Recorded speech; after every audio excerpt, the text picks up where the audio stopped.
Kantor Mujahadah Asmaul Husna, Tokoh Agama, Religi, HBI. Assalamualaikum warahmatullahi wabarakatuh. Pemirsa MKH TV, alhamdulillah selesai sudah acara di Majelis Syarif Abbas Buntet, tepatnya di Cirebon, dalam rangka Majelis Jumat Kliwon. Hari ini luar biasa, jamaahnya berbondong-bondong dari seantero kabupaten, khususnya di Cirebon, di luar daerah dan seantero Indonesia. Dan hari ini kita bersama beliau dan akan sedikit meminta komentarnya terkait dengan PWI di Cilacap. Assalamualaikum. Waalaikumsalam. Halo. Ini Syarif Abbas Buntet, kami dari Cilacap MKH TV, terkait komentarnya dengan PWI Cilacap, khususnya Kecamatan Kroya. Syarif. Assalamualaikum warahmatullahi wabarakatuh. Masyarakat Cilacap semua, khususnya masyarakat Kroya, bahwa perjuangan, pembenahan dan pembentengan terhadap tanah air dan bangsa dan agama itu adalah tanggung jawab kita semua. Pembenahan tentang masalah kebangsaan, kerakyatan dan keagamaan, pembersihan masyarakat dari doktrin-doktrin Ba'alawi yang masyarakat Cilacap, masyarakat Kroya khususnya. Ayo jangan takut-takut. Kita tidak benci kepada siapapun. Kita tidak benci kepada siapapun. Kita tidak memusuhi siapapun. Yang kita musuhi hanya satu. Musuh kita hanya satu. Apa? Kebatilan dan kebalikan. Yang musuh kita hanya satu, kedustaan dan kebohongan dan kejahatan. Itu musuh kita. Ya. Jadi siapapun yang melakukan, maka kita benih, khususnya yang ada di Cilacap, yang ada di Kroya, itu tanggung jawab kita bersama. Jadi itu bukan hanya sekitar tanggung jawab PWI secara organisasi, bukan, itu tanggung jawab Anda. Tanpa PWI Anda harus peduli, karena peduli terhadap negara, peduli terhadap bangsa, peduli terhadap tanah air, peduli terhadap sejarah, dan peduli terhadap leluhur, dan peduli terhadap Kanjeng Nabi, peduli terhadap Allah, peduli terhadap agamanya Allah, agamanya Rasulullah, dari doktrin-doktrin yang enggak benar, yang kadang-kadang suka diceramakan oleh oknum-oknum Ba'alawi ini sangat membahayakan. Saya sudah mengumpulkan beberapa data-data, termasuk video-video, begitu ajaran dari kitab itu yang sangat melenceng jauh dari akidah Ahlus Sunnah wal Jamaah, jauh dari Nahdlatul Ulama. Ini sangat membahayakan. PWI Laskar Sabilillah didirikan bukan untuk memusuhi orang, tapi membenahi yang tidak benar, untuk mengembalikan pada yang sebenarnya dan membuang yang palsu-palsu. Kemudian untuk menghadapi doktrin-doktrin yang sesat, dan juga membentengi masyarakat dari kejahatan orang-orang yang jahat, termasuk oknum-oknum Ba'alawi yang kadang-kadang punya kejahatan, seumpama doktrinasi kepada orang yang tidak benar, kemudian juga mengintimidasi dan yang lain-lainnya. Ini harus masyarakat ini, rakyat Indonesia, masyarakat Cilacap harus punya kekuatan, harus punya benteng untuk menghadapi pengaruh-pengaruh dan serangan-serangan dari luar. Kalau tidak punya benteng, maka siap-siap masyarakat Cilacap dan Cilacap akan habis. Dan punya akan lemah, pergerakan akan didominasi kepada kebatilan-kebatilan mereka. Saya tidak menghadapi itu.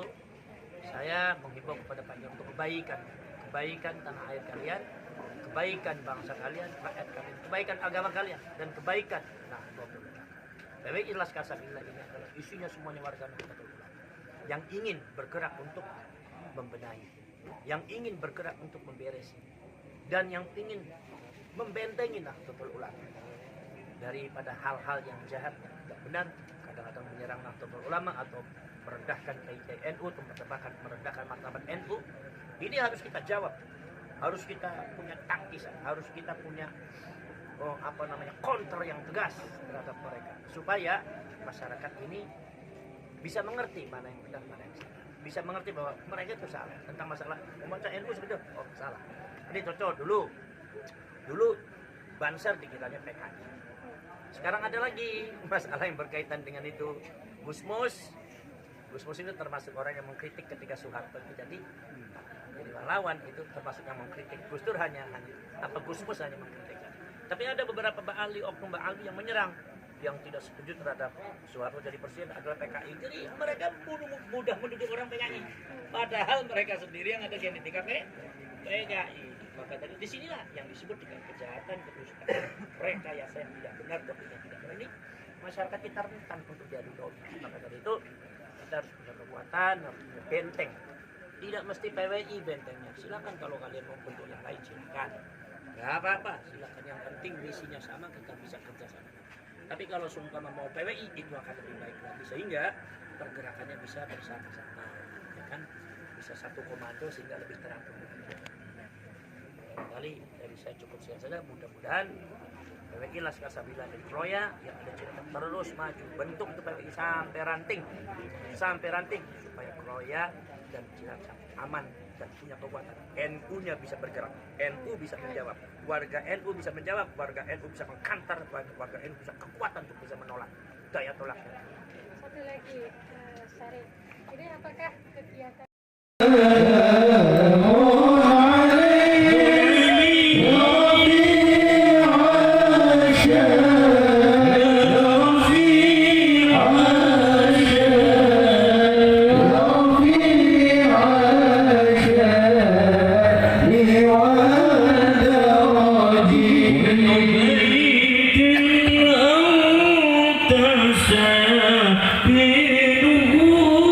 ليس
أستغفر الله العظيم الذي لا إله إلا هو الحي القيوم وأتوب إليه.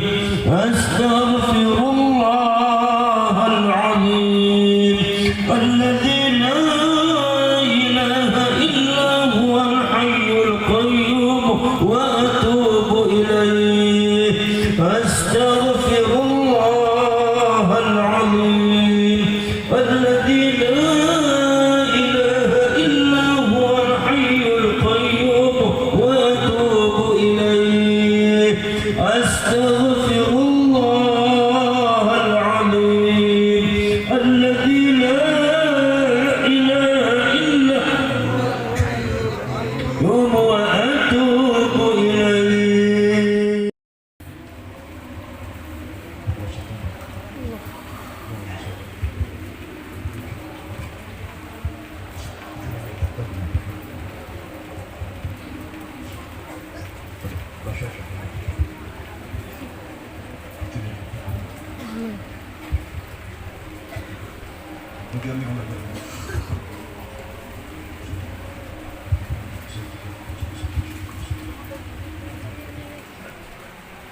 جميع آبائنا وأمهاتنا وأجدادنا وجداتنا وأعمامنا وعماتنا وأخواننا وخالتنا ولمن أحسن إلينا ومن أحبنا والأحبابنا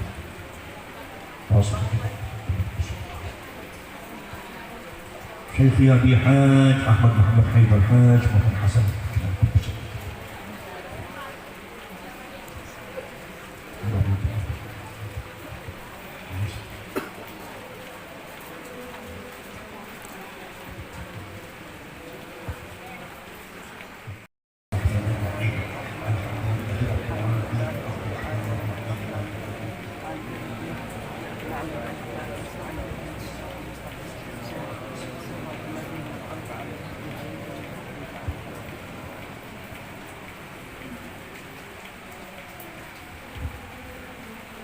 بسم الله الرحمن الرحيم الحمد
اللهم آمين. اللهم انصر نفحات الرضوان عليك وأمدنا بالأسرار التي أودعتها لديك، وحيث انتهى ما أردناه وتم ما تمناه به وقصدناه فلنرفع إلى الله تعالى أكف الابتهال، ونتوسل به وبنتائجه أرباب الأذواق والأحوال، فنقول بسم الله الرحمن الرحيم. اللهم إنا نسألك بأنفاس هذا العارف الأكبر والسر الأطهر الوارث المحمدي صاحب الإدلال على البساط العندي وبالسالكين على منهاج الأنور والمختلفين من منهل معارفه الأعظم الأصغر، أن تمدنا بطيب أنفاسهم يا أيتها الأرواح المقدسة، يا خطب يا قطب يا إماما يا أوتاد يا أبدان يا رطباء يا نجباء يا نقباء يا أهل الغيرة يا أهل الأخلاق يا أهل السلامة يا أهل العلم يا أهل البسط يا أيها الشخص الجامع يا أهل الأنفاس يا أهل الغيب منكم والشهادة يا أهل القوة والعزم يا أهل الهيبة والجلال يا أهل الفتح يا أهل معارك العلا يا أهل النفس يا أهل الإمداد يا أهل صلصلة الجرس يا قطب القاهر يا قطب الرقائق يا قطب سقيط الرفق ابن ساقط العرش يا أهل الغنى بالله يا قطب الخشية يا أهل عين التذكير والزوائد يا أهل الهدى يا أهل الجهاد الست يا ملامتية يا فقراء يا صوفية يا عباد يا زهاد يا رجال الماء يا أفراد يا أمناء يا قراء يا أحباب يا أجلاء يا محدثون يا سمراء يا ورثة الظالم لنفسه منكم والمقتصد والسابق بالخيرات أيها الأرواح الطاهرة من رجال الغيب والشهادة، كونوا عونا لنا في نجاح الطلبات وتيسير المرادات وإنهاض العزمات وتأمين الروعات وستر العورات وقضاء الديون وتحقيق الظنون وإزالة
جحودا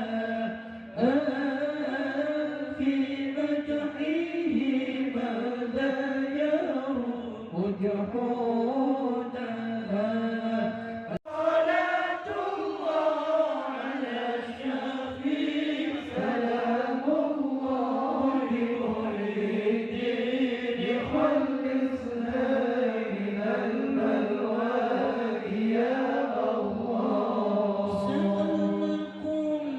سألناكم والزلفى رجونكم وفي أمر قصدناكم فشدوا عزمكم لله على كافي صلاة الله على شفيع سلام الله لمحيطين خلصنا من البلوى يا الله وسلام على المرسلين والحمد لله رب العالمين.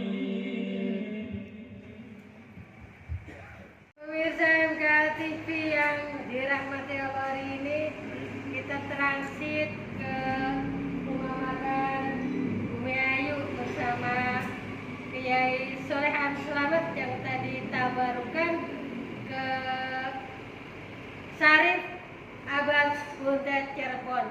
Ikutin terus perjalanan kita dari awal sampai akhir hanya di MKA TV official bersama Unur Kembar. Boys, keren. Yang Orang